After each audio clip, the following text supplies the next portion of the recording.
gracias a AMJA y a Susana Medina for hosting this fantastic conference.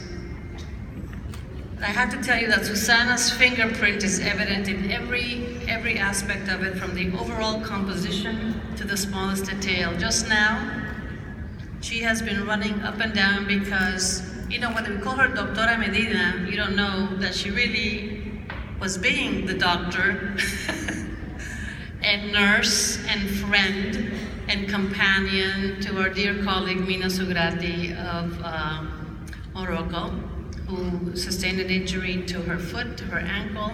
And so Susana's been taking care of that personally, as she does everything, and brought in her husband, who is a doctor, to oversee the situation. So I am sure that Mina is in very good hands. Thank you. Gracias. Merci. The oath I just took, I made sincerely, also with humility, for I know that I am following in a line of inspired and inspiring IAWJ presidents and leaders, beginning with our founder, our beloved Arlene Pact, and in this country, really giants, Carmen Argibay, now Susana Medina, Teresita Leonora de Castro, who's here of the Philippines, but also other judicial leaders, whether or not they have been presidents, who have proudly proclaimed their IAWJ membership and fought our battles. Leaders here such as Elena Hayton and Gladys Alvarez. We heard yesterday from our past president Brenda Hale, from Justices Sotomayor and Ruth Bader Ginsburg in the US. There are just so many, and they are all proud members of IAWJ. They all began as leaders in their countries, and through IAWJ, they have become judicial leaders around the world. I promise to continue to provide judicial leadership to shape and guide the activities of IAWJ, and to be in communication with you and to be informed by our members. We will work together for the achievement of our goals. IAWJ's uniqueness and its major strength comes from its members, who are judges committed to the rule of law and equal justice. Strong, competent, ethical judges who are not afraid to act accordingly. We have seen proof of that here today. Our membership is growing. The number of our member associations is increasing. The reason for that growing interest is clear. This is not a trade association. IAWJ is not a social club. Susana tells me that Carmen Argibay, who is right here watching us, would say that as women judges, we do not come together at these events to drink tea. Yes, we do have wonderful friendships.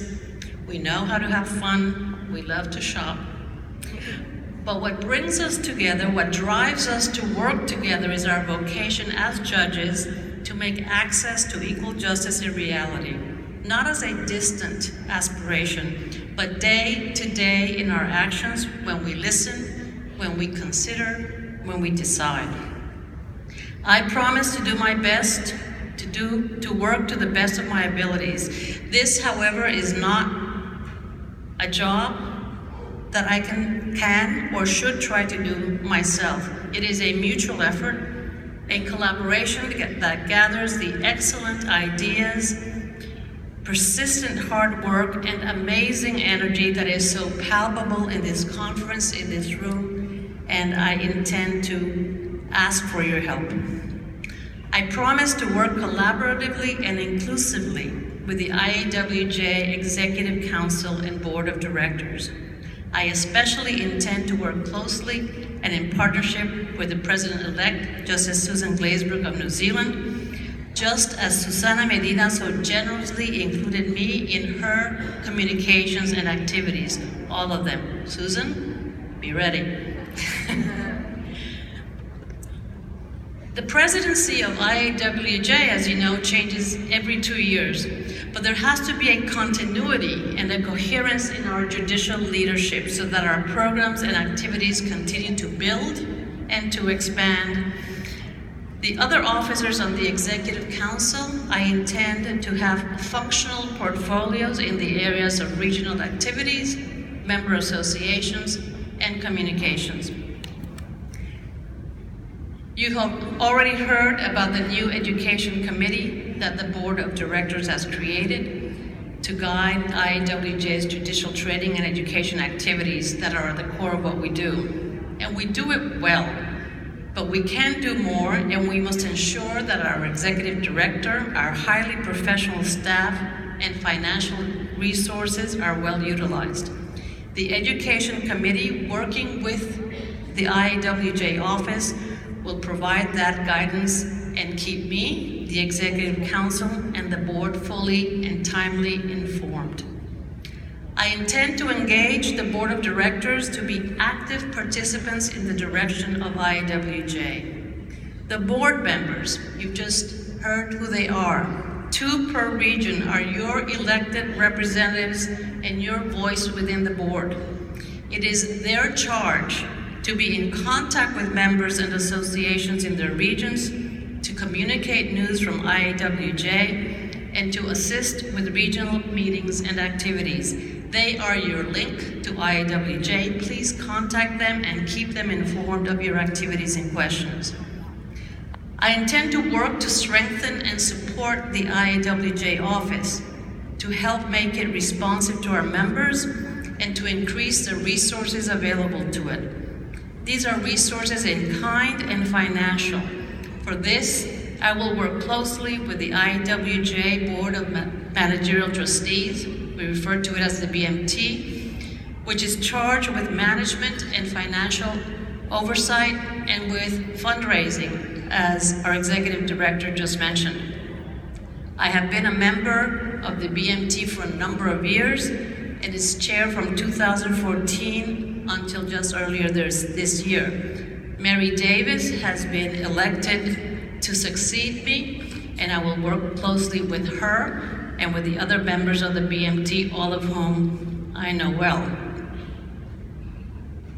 I will not go over any of the activities that Lisa Davis has outlined so clearly, but I want to tell you that I think it is important that we continue with high-level partnerships, such as the ones that you have seen here, with the UN Commission on the Status of Women, and not simply to go as observers, but as active participants, and to have input into the shaping of the future agenda of the Commission on the Status of Women. Those of us who were there in March of this year noted that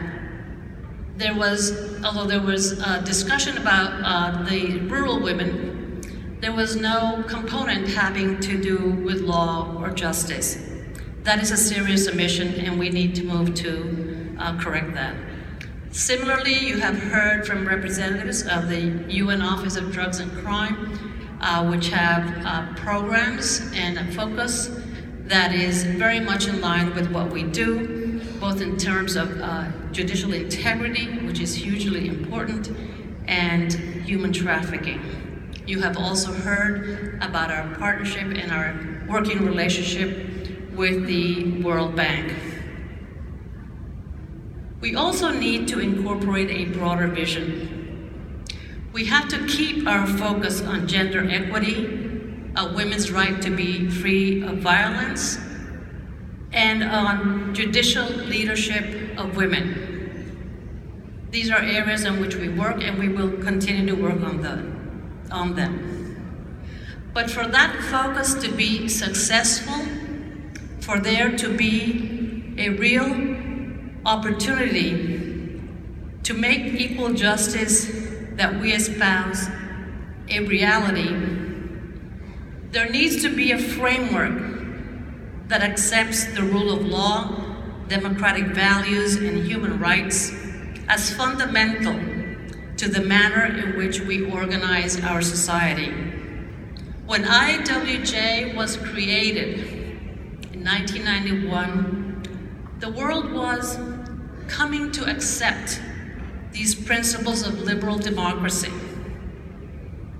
Think about what had happened before the formation of IAWJ. Things were not great for women, but the conditions were being laid for the movement that has led to more rights for women and the notion of equal justice and the acceptance of women's rights as a human right. The dictatorship in the Philippines had been defeated by the People's Power movement that led to the election of the first woman president there, Cory Aquino. Revolutions in Eastern Europe were followed by the fall of the Berlin Wall and the end of the Cold War. Conditions were propitious for what we wanted to do. But now there are worrying changes around the world. Some people are rejecting these values of liberal democracy. Some people think that it is enough for democracy if you have a right to vote. But that's not enough, as we know. There has to be inclusiveness, there has to be recognition of human rights, there has to be adherence to the rule of law. We as judges cannot do our work unless those conditions exist, unless those values are accepted and are the guiding principles of all of our societies.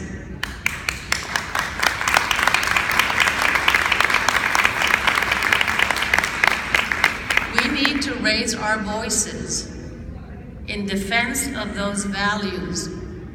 Judges and courts are under challenge and attack in any number of countries. We know that. It's not just women, it's the judiciary, it's the rule of law that is being challenged, and we have to stand up for those values. Otherwise, our efforts will come to naught. And this is a focus that I hope to develop with your input so that we can be effective in countering these pernicious ideas and movements around the world. I want to end by reading from a letter that I received just last night from Arlene Pact, whom, as you all know, has been ill. And I've edited it a bit, but this letter is really for you, and I wanted to read it to you. She says, "Dearest Vanessa, I have wanted to write to you for many days. All of you have been on my mind constantly. I have so much faith in you. I hope to be your helpmate when I return, full of good health, hopefully. I am so eager to hear about what is happening at the conference and hope we will have a long get-together in which we can exchange our thoughts, ideas, dreams, and wishes. I am sure the conference is going brilliantly and only wish I were there to applaud you and Susanna and the others who are making the conference a great success." Some of you may have known that I've been going around taking little video clips of your well wishes for Arlene, and I have been sending them to her, and the board did that when we met. She says, "The video you took of the women was sparkling. I hope you will tell each one how much I cherish them. They sent such sweet messages. Each one sent a specific message to me. They were very dear. I treasure them. Susanna's efforts to enlarge the organization have been prodigious and account for a great deal of the success of the biennial. Please send her my love and kisses for all the enormous work she has poured with love. I hope she will be able to take a good rest after this. I'm so eager to hear about the presentation of the Arlene Pact Award that will be presented this evening. I hope the earlier remarks I prepared were helpful. I'm sure they are. You may want to know how I am doing. I am working hard to recover, but it's not easy. I have people around me trying to be helpful. I have a way to go. Please don't worry about me. I am a fighter and I will overcome this as I have overcome other things in my life. I miss you. I hope to go home in a few weeks. Please tell my friends on the board how much I regret not being with them. They are dear, sweet women who are the backbone of the IAWJ. With much affection, Arlene." So, between Arlene's words, Carmen Archibay, and all of you, I know I am really looking forward to the next 2 years. Thank you so much.